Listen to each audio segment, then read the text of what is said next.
আরে ভাই সিকো অ্যাপ তো প্রচুর অ্যাড দেখায় দেখি। সিকো, এই যে সিকো অ্যাপ প্লে স্টোর থেকে আমি ডাউনলোড করলাম প্রথমে, ভাবলাম ফ্রি অ্যাপ, এ কোথায় ফ্রি অ্যাপ, এ তো পেড অ্যাপ। আচ্ছা পেড অ্যাপ না হয় সে বোঝা গেল, দেখাচ্ছে এক, হচ্ছে আরেক।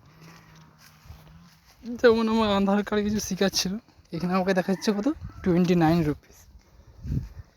আমি সাবস্ক্রিপশন নিতে যাই, দেখা যাক 29 রুপিস। গুগল প্লে সিলেক্ট করলাম, প্রসেসিংয়ে যখন আমি পেমেন্ট করতে যাচ্ছি তখন আমাকে দেখাচ্ছে, ওয়েট বন্ধুরা দেখাচ্ছি,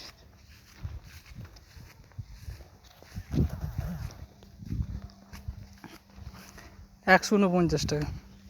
ভাবা যায় এটা, মানে এগুলো বলার নাই।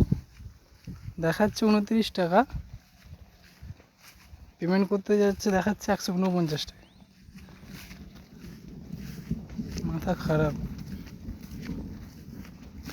149 টাকা।